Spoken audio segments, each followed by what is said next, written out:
বুদ্ধদেব এখানে রাজা। একবার ব্রাহ্মণেরা তাকে উপদেশ দেন সুন্দরী নারীকে বিয়ে না করার জন্য, কারণ তাহলে বিবাহিত জীবন তাকে তার রাজকার্য থেকে বিমুখ করে দিতে পারে। এরপর একদিন রাজা বাগানে এক সুন্দরী নারীকে দেখে তার প্রেমে পড়ে যান। তার স্বামী তাকে রাজার হাতে সঁপে দিতে রাজি হলেও রাজা জ্ঞানীদের কথা স্মরণ করে তাকে গ্রহণ করেন না। বুদ্ধদেব এখানে আবার রাজা।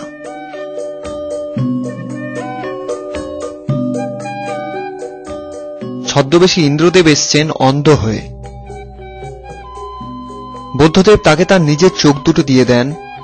তাঁর পরোপকারিতা দেখে খুশি হয়ে ইন্দ্রদেব তাকে তার চোখ ফিরিয়ে দেন। চলে আসি অবদানার কাহিনীতে।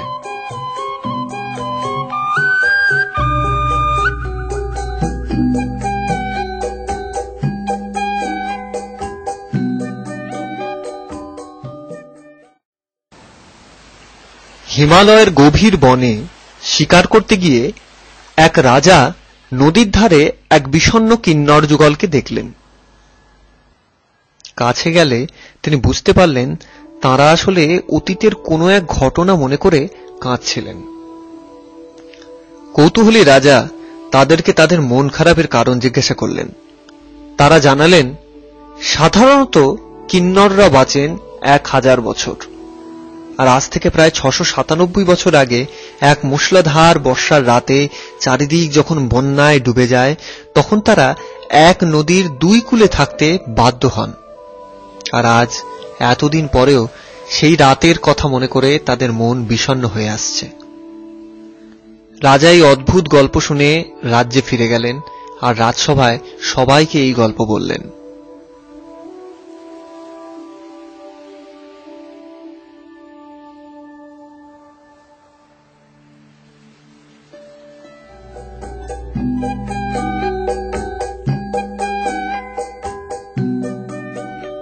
গৌতম বুদ্ধের জীবনী পাথরের আকারে ছড়িয়ে আছে ফার্স্ট গ্যালারির উপরের ধাপে 120টি প্যানেলে।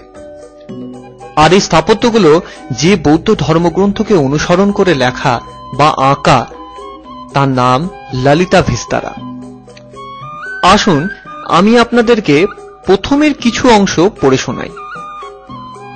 রানী মায়া স্বপ্নে আচ্ছন্ন, আর স্বপ্নে তিনি দেখেন একটি হাতি তার সুরের মধ্যে একটি পদ্ম নিয়ে তার গর্ভে প্রবেশ করল।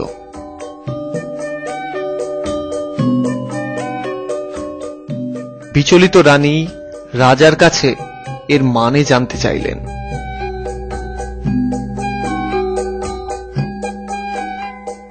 রাজা রাজ্যের জ্ঞানীগুণী মানুষদের কাছে এর মানে জিজ্ঞাসা করলে তারা বললেন, গর্ভবতী রানী হয় কোনো অসীম ক্ষমতাশালী সম্রাটের মা হতে চলেছেন, অথবা তার কোলে আসতে চলেছেন এই পৃথিবীর ত্রাণকর্তা এক বুদ্ধ।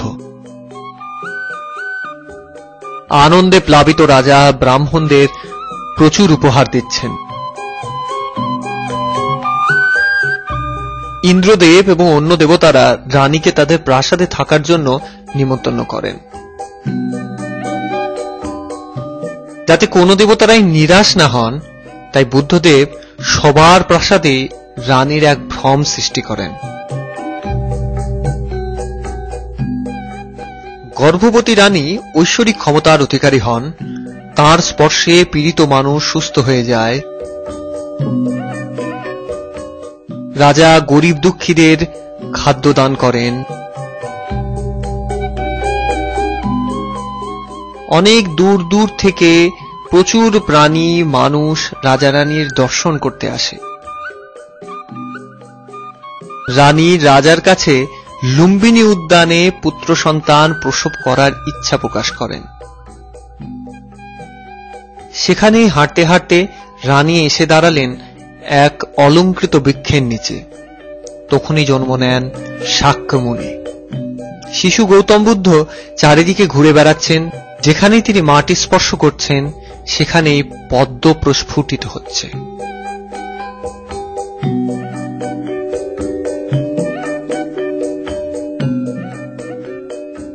আমার বহুদিনকার অহংকার দুর্গাপূজা যে কেবল ভারতবর্ষের বাঙালিদেরই, তা চূর্ণ বিচূর্ণ হল এই প্যানেলটির সামনে এসে। ধ্যানে মগ্ন গৌতম বুদ্ধের তপস্যা ভঙ্গ করতে এসছে অসুর মারা।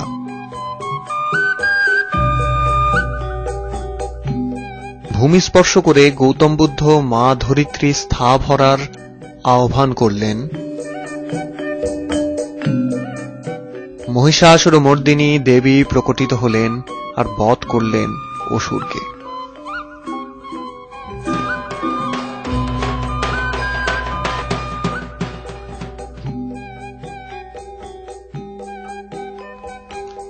রূপা ধাতুর প্রথম ধাপ ফার্স্ট গ্যালারির গল্পের সারির আমার এখানেই শেষ।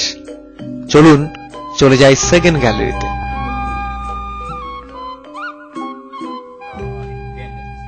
বড়বুদুরের এক ধাপ থেকে অন্য একটা ধাপে উঠে যাওয়ার সময়কার প্রবেশ পথ মহাকালের মুখের মতো করে তৈরি। এর মধ্যে দিয়ে বিদ্যার্থীদের বোঝানো হতো যে সময় চলে যাচ্ছে আর মৃত্যু অনিবার্য। আর একদম উপরে উঠে গেলে দেখা যায় দিগন্ত প্রসারিত সবুজ প্রকৃতি, যার অর্থ হল মানুষ এই বিশ্ব ব্রহ্মাণ্ডের একটি অতি ছোট আর সামান্য অংশ।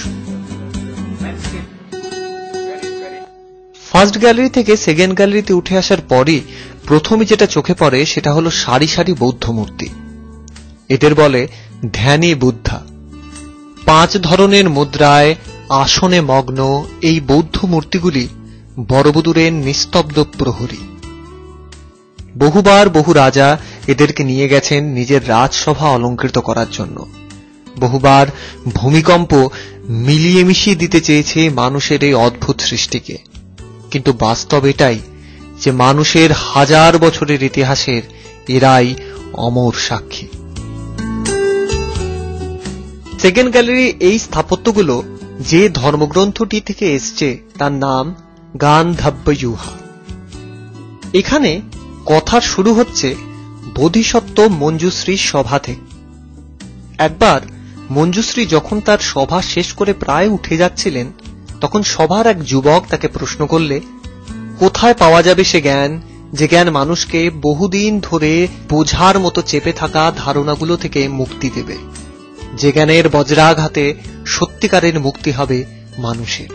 বোধিসত্ত্বের বুঝতে বাকি ছিল না যে সুধানা আরো 10টি ছেলের মতো সাধারণের ভিড়ে মিশে যেতে এই পৃথিবীতে আসেনি।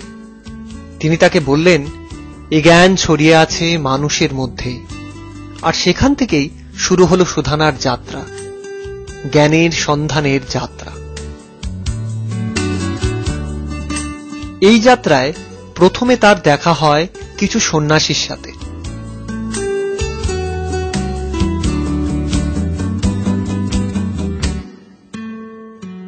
তারপর ধন্বন্তরী,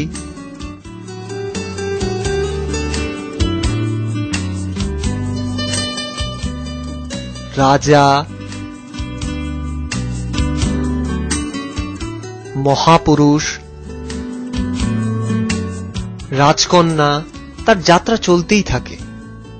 এমনকি সাধারণ মানুষের সাথেও তার দেখা হয়। এরপর সুধানা দেখা করে দেবদেবীদের সাথে, ধরিত্রী মাতা, গৌতম বুদ্ধের স্ত্রী এবং মা,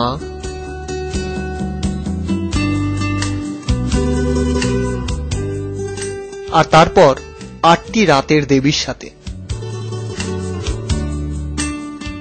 রাতের দেবীরা তার স্বপ্নে দেখা দেন,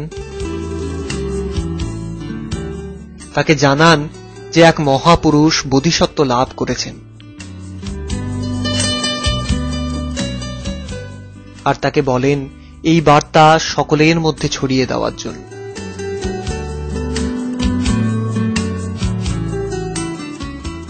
এরপর বেশ কিছু প্যানেলে গৌতম বুদ্ধ আবার ফিরে এসেছেন। হয়তো এটা একটা চ্যাপ্টার শেষ হয়ে অন্য একটা চ্যাপ্টার শুরু হওয়ার মধ্যেকার সময়টুকু। কিছু প্যানেল পরে সুধানা আবার প্রকটিত